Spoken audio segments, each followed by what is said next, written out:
Dewa Petir Production mengucapkan selamat memperingati Maulid Nabi Muhammad Shallallahu Alaihi Wasallam.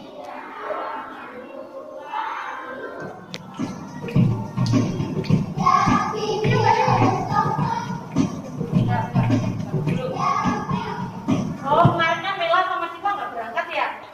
Yang pertama itu ya Rabbi bil Mustafa.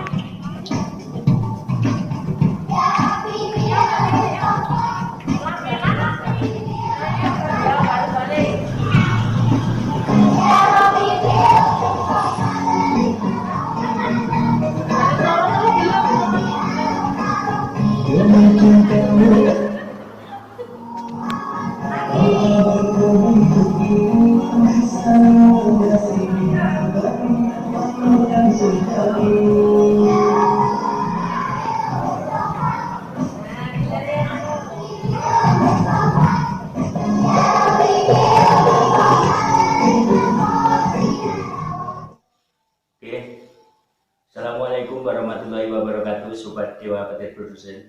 Berjumpa lagi bersama saya. Kali ini saya tidak lupa mengucapkan selamat memperingati Maulid Nabi Muhammad SAW. Semoga momentum kali ini rekan-rekan semua selalu meningkat, maksudnya meningkat ibadahnya, meningkat keimanannya, dan meningkat ketakwaan kita kepada Allah Subhanahu wa Ta'ala. Jadi ada momentum di mana kita memperingati kelahiran ya, Maulid Nabi ya. Seharusnya kita sedikit-sedikit mengubah perilaku kita yang tadinya kurang baik menjadi lebih baik, yang tadinya baik menjadi sangat lebih baik lagi. Oke, kali ini saya akan bercerita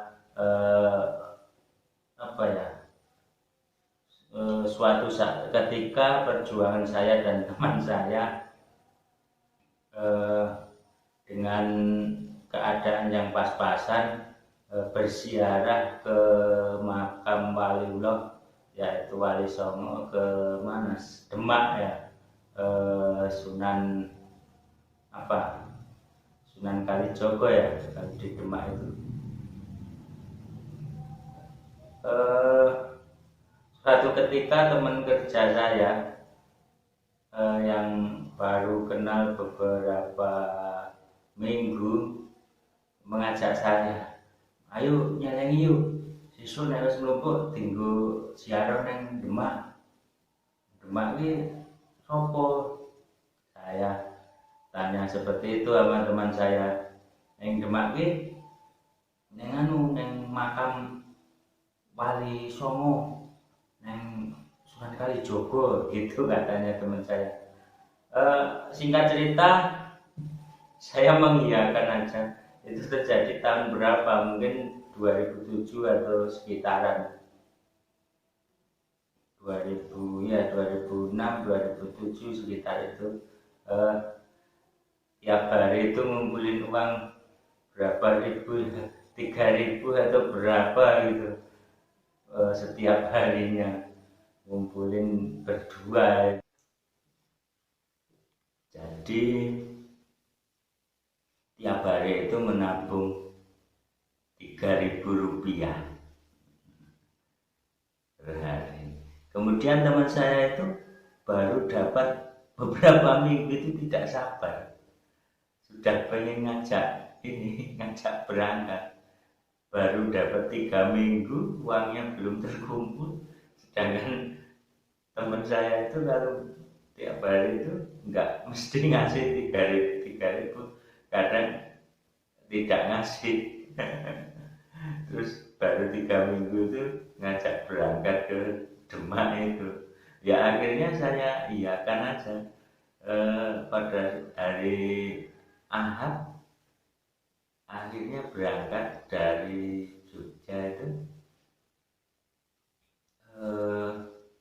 Awalnya naik jalan kaki dari Selokan itu menuju ke Jombor. Awalnya naik bis dari Selokan itu nyekat di jalan apa Gejayan ya, si Selokan, dekat Selokan itu naik bis, terus sampai di Jombor di terminal itu turun, pindah lagi naik bis, terus berangkat lagi sampai Semarang.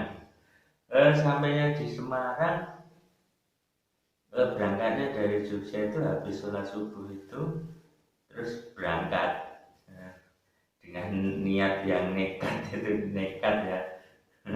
Semangat pokoknya, nekat berangkat, kemudian sampai di Semarang, habis turun dari bus itu masih perjalanan naik becak. Setelah naik becak sampailah di tempat yang dituju, padahal saya dan teman saya itu belum pernah ke sana, cuma modalnya nanya-nanya saja. Ini kalau mau ke sini naik apa, kalau ke sini naik apa gitu. Kebetulan turun dari bus itu tanya sama tukang becaknya, Pak, kalau naik sini, oh naik becak aja sama saya gitu. Jadinya naik becak sampai jadi pas sampai di Demak itu mungkin sekitar jam 11 atau setengah 11 ya.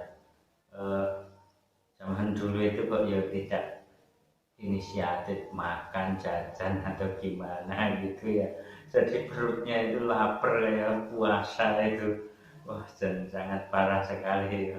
Waktu itu temanku juga tidak minta jajan atau apa, tidak mengajak atau gimana, itu baru jam siangan itu baru jajan jam berapa, jam 1 atau jam 2 itu di sana. Di masjid itu setelah sholat zuhur, saya di situ melihat seseorang yang menarik perhatian saya. Seseorang itu berbaju Jawa seperti apa bajunya ya, baju apa kalau sekarang dibuat ketoprak itu apa jenis surjan yang lurik-lurik itu lah, pakaian baju seperti itu, kemudian rambutnya gondrong, tubuhnya agak kurus dan pakai topi caping itu,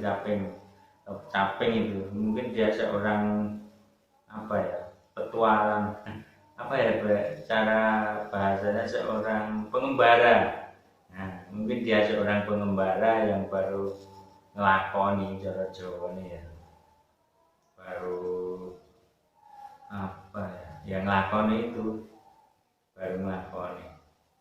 Saya lihat itu dia tangannya selalu berzikir terus, dan duduk di pojok masjid itu, istirahat di situ, duduk mungkin apa ya, kalau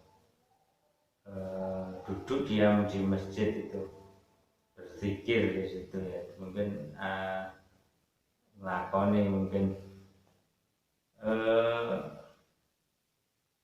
Jadi saya berpikiran ternyata di zaman seperti ini masih ada yang melakukan perjalanan seperti itu. Menurut saya perjalanan spiritual itu perlu kita lakukan agar jiwa kita tidak mati. Jiwa kita tidak mati. Kalau jiwa kita mati, kita hanya seperti apa ya? Seperti orang ngalor ngidul itu. Kita harus bisa menghidupkan kembali jiwa kita. Orang hidup itu tanpa ilmu spiritual, tanpa seperti itu, kaku. Menurut saya, ini pendapat saya pribadi ya, bukan menyudutkan yang lain-lain, bukan, tapi pendapat saya pribadi. Karena dalam Islam pun kita harus percaya kepada hal-hal yang gaib ya, harus mengimani iman kepada hal yang gaib. Jadi saat jiwa kita mati, tubuh kita ini tidak bisa melakukan sesuatu hal yang seperti kita inginkan. Jadi perjalanan hidup seorang itu saat jiwanya mati ya cuma ngalor itu enggak karuan. Tapi saat jiwanya sudah bangkit, sudah hidup, dia akan kembali seperti mendapat hidayah, seperti mendapatkan sesuatu yang baru dalam dirinya. Jika rekan-rekan pernah mengalami ada sesuatu yang hilang dalam dirinya, mungkin itu hilangnya itu sangat halus sekali, sehari, 2 hari, bahkan bertahun-tahun ia merasa bukan seperti dirinya yang dulu. Itulah namanya jiwanya mati. Nah, bagaimana cara menghidupkan jiwa yang mati? Berzikir, dikasih makan jiwanya. Makanya apa? Ya makanya zikir. Makanya itu ya ilmu-ilmu itu, ilmu spiritual itu, berzikir kepada Allah, berserah diri kepada Allah dan lain sebagainya. Kalau orang Jawa ya mandi membersihkan diri, ngresiki sedulur papat kali mau pancer, seperti itu ya kalau orang Jawa ya. Mandinya mandi apa? Mandi kembang. Seperti itu agar jiwanya hidup lagi. Jiwa yang hidup itu, tapi entah percaya atau tidak rekan-rekan, jiwa kita bisa dimatikan seseorang dari jarak jauh, atau bahkan kita sendiri yang mematikan. Ini susah dijelaskan ya rekan-rekan. Begitu saja, yang penting rekan-rekan tahu saja saat jiwa kita mati kasih makan jiwa kita. Seperti halnya raga juga kita butuh makan, jiwa kita juga butuh makan. Maka kasih makan jiwa kita yang baik, seperti berzikir kepada Allah, bertawakal dan lain sebagainya. Kalau yang muslim ya, kalau yang ingin menghidupkan kembali jiwanya yang layu, yang mati atau yang bagaimanapun, bisa juga mandi tengah malam pakai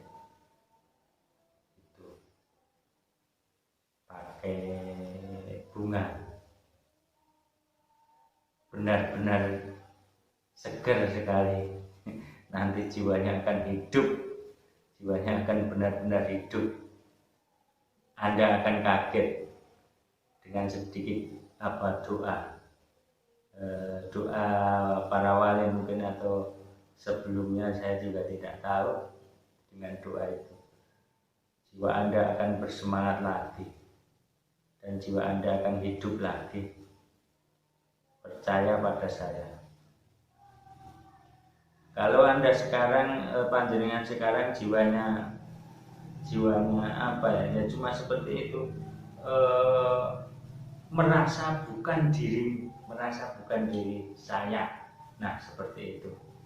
Segera Anda pikirkan,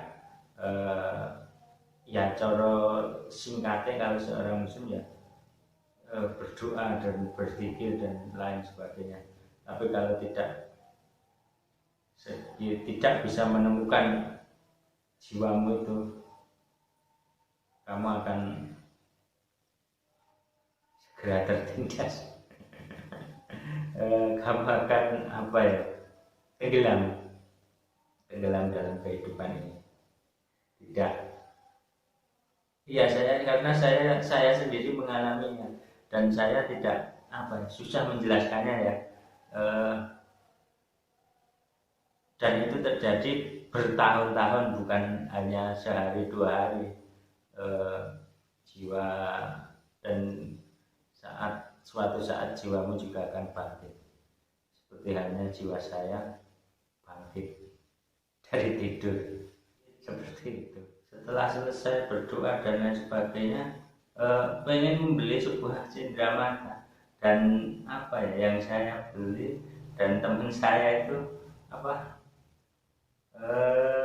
foto itu loh, yang gambar Wali Songo itu, yang Sunan Kalijaga itu. Seperti itu. Perjalanan hal-hal yang seperti itu seperti seharusnya kita lakukan ya, bukan karena kita berziarah itu simbah-simbah kita tidak disiarahi, terus kenapa harus berziarah ke tempat-tempat yang wali Allah seperti itu. Bukan